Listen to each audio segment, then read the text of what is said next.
Hello, thanks for tuning in. Joe Simhart here again for another dive into the abyss of the occult. It's June 8th, and what I basically want to respond to are two books I picked up, one at a used bookstore called The Mind in the Cave, and it's by this guy, David Lewis Williams. It came out in 2002, and it's about the rise of human consciousness and the origins of art. So it looks back into the cave era, like for instance, Altamira and Lascaux caves, and that culture 40,000 years ago or so that went into the cave, probably a shaman, maybe having some altered mental experiences through drugs or drumming or chanting or even just being in the cave, looking at the walls on flickering lights, and then seeing from an inner eye these shapes in the cave emerging as their totem animals. And for instance, in Europe at that time, bison, stags, bulls, lion, and that kind of thing were totem animals. So there was mostly animals that emerged from these shapes, and then the artist would go back in and paint the shape that emerged onto the cave wall. And these were quite aesthetically advanced, we thought, for someone 40,000 or 35,000 or 25,000 years ago. But we haven't changed all that much. These people were anatomically modern humans, in other words, Homo sapiens. So their brains were very much like our brains. We haven't evolved all that much. So I read that and I thought it was fascinating. It comes from a Marxist point of view, in other words, secular, and trying to show that it's our material brain, our body that produces these images, and it isn't some kind of a bicameral or Platonic reality or a God that inspires us to do this. So, with that caveat in mind, that this is from that point of view, it's still a very good book, a very good read. And as an artist, I really enjoyed what he had to say. The other book I got in the mail after ordering it, because I've been interested in this topic of the Biosphere 2 project since it started. And I was involved in an intervention with one of the Biosphereans and their parents. In other words, just talking to them about why they're in it and maybe they shouldn't be in it because it could be a harmful experiment. But all that aside, so I picked up this book, which came out about 10 years ago, I think. Let's see, 2009, so quite a while ago.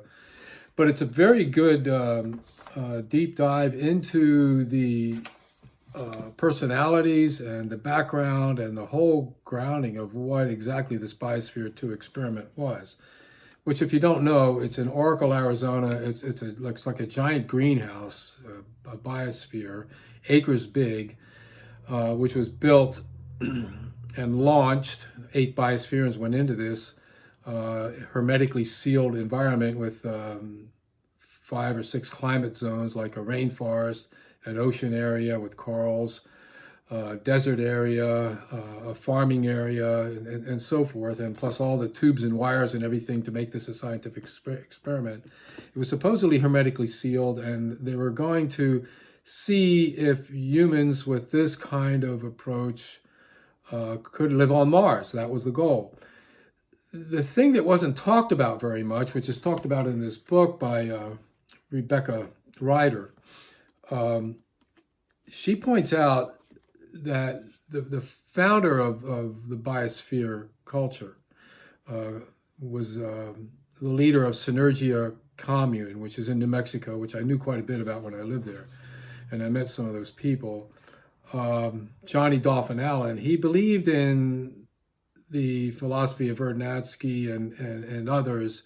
Gurdjieff was an influence, that human beings are about to leap in their evolution, and there's only a rare few like him which can guide us into that. So we're going from being biospherans, in other words, in the biosphere, living as humans, into the noosphere, which is where the human mind, the collectively, will begin to control the earth. And this can be done any way you can think of at one end through science and experimentation and all of that reasonably, and also through the power of the mind. I mean, Alan believed that if he thought something hard enough, it was going to be coming true at some point.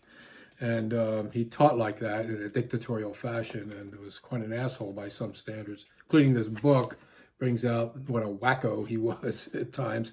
He's also a genius, misguided, but he was quite well educated, and but very insular in terms of how he shared his information with his inner circle.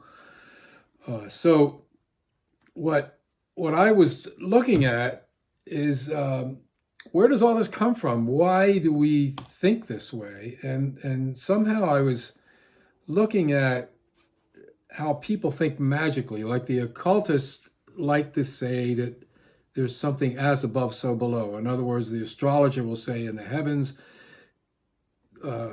put energies together for us in some way, and it reflects on how we live here on Earth, and we can discover that by studying the heavens and predict our character, predict our future, and predict and avert catastrophe, perhaps, if we think that way.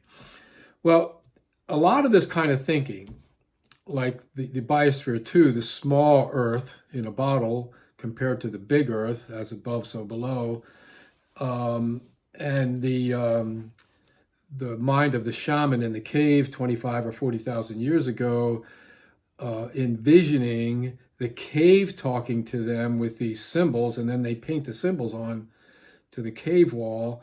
In other words, as above, meaning in the womb of Mother Earth, can talk to us through our experience in the cave, as below. In other words, we're below and we're one with that in our mystical intuition. So this goes back to something called the Doctrine of Signatures. Now that was named more or less by Jacob Boehme, and when did he live? Around 1621. He wrote a book called about the signature of all things. But it goes back to physicians in ancient Greek times over 2,000 years ago, Galen being one, that believed that, for instance, if you took an herb or a flower that looked like the human eye, you could make a tincture of it, and that would be something that could treat diseases in the eye. If you had a leaf that looked like a liverwort, it could then treat liver diseases. And so if you get something that looks like an ear, you could grind that up and make a tincture or a potion or a drink or whatever, or a compress, and it could treat ear diseases. So this is called the Doctrine of Signatures, and it also it was something which has been followed quite rigorously to some extent up into the Middle Ages and even to modern times at the beginning of the Enlightenment era. And today in our New Age movement, you find these kind of alternative medicine stores which have things like homeopathy and tinctures and all of this sort of thing there. So it's still going on. It's been rejected by the scientific community, which says that the signatures are described as post hoc attributions and mnemonics, of value only in creating a system for remembering actions attributed to medical herbs. There is no scientific evidence that plant shapes and colors help in the discovery of medical uses in plants. In fact, thousands, maybe millions of people have been poisoned and killed because of this approach to medicine over the years, and still are today. One example I'll bring up, I had a case of a man, Fred Saylor, who started his own cult in New Mexico, and I went out to meet him and his only disciple at the time and did an interview with him because the disciple's father was worried about her being controlled by this guy. Well, Fred was a follower of Satya Sai Baba. He lived in Ojai at the time, and Satya Sai Baba, as you know, was a great guru in India who had millions of followers and faked miracles to make people think he had these supernatural powers. He also claimed to be the Christ, the avatar of the age, and all that stuff. Anyway, to me, it was a big fake, but there are millions of people that still believe in him. So Paul, this guy, Fred, believed he was a disciple of Satya Sai Baba, and at some point became inspired to think that he himself became that being, the Param Atman, meaning the oversoul. Atman is like the word soul. And it's connected to Brahman, which are of the same thing. And so this guy began to call himself the Paramatman, or Pa for short. And so his cult following called him Pa, PA. When I went to meet him, he was also in this business of selling these little bottles of like homeopathic remedies. They come in bottles. Let me show you one here. Okay, so here's one. This is a legitimate aromatherapy kind of a thing, and this is sweet orange and cinnamon bark. And, you know, it has a very pungent smell. You got to be careful because it can be toxic. If you drink it, you're not supposed to drink it. But there are guidelines for it, but there's no label on it that says it's poisonous, but if you drink it, you're going to have a problem. So there are these kinds of things which have magical correspondences to the mind, to healing, and this particular tincture has a whole list of things listed which it can help with in terms of healing anxiety or whatever. There's no scientific evidence for it, but there's a lot of people that will testify to that. So this guy Paul had his own business, and what he would do was take distilled water, put it in a small bottle like this, and make a label and say it was good for curing cancer, or good for alleviating anxiety, or good for enhancing your love relationship. And he had dozens of these bottles that he would ship around and sell in these alternative medicine stores, including to Australia. Well, when I talked to him, he wasn't allowed to ship the bottles with any liquid in them to Australia. And I said, well, you know, you didn't. And the way he would energize the liquid with his mind. He would put the energy in there by concentrating that curing cancer would be in that particular substance, and then when the person used it, it would help them to cure their cancer.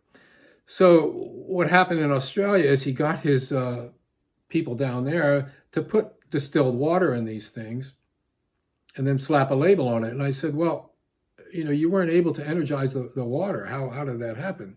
Even in his crazy idea. He said, well, the label contained the energy. So if you put the label on it, you know, it was an anti-anxiety medication, then that's what it was. Well, it can work maybe through the power of suggestion with some people, but that has a very limited placebo kind of application, as we all know if you study this stuff. But he relied on the doctrine of signatures. He put the signature on it, in other words, the label, the text, that's what it was, and that's what made it what it was. And so that's in recent times. Now, I don't know what happened to this guy. His eventual goal was to get 108 wives, you know, kind of like Krishna having all the gopis. I think he ended up, the last I heard, about 15 years ago, he had maybe 6 wives and about 30 followers. Okay, so that's where this craziness can go of the as above, so below in the occult world. And we find ourselves as anatomically modern humans, 45, 50, even 70,000 years ago, in the mind of the cave, behaving this way to a great extent in the way we produced art, the way we imagined art would come from in these cave walls or in things that we carved on. We saw magical or sympathetic magical correspondences between the animal and the object and gaining that power. There's something to it. You know, you get a feeling of some kind of power if you wear a bear claw on your chest, and it gives you a special sense, but it can be overvalued, and it often is, especially when it's sold for $1,000, let's say, and it has a thing on it that this will make you more powerful and even invincible if you wear it while you're hunting or at war or whatever. So it can be carried too far, which it often is. So the doctrine of signatures, that is basically what I was talking about here, and I'll leave it at that. I'll put some links up for you, and you can look it up. It's fascinating history. Thank you for tuning in.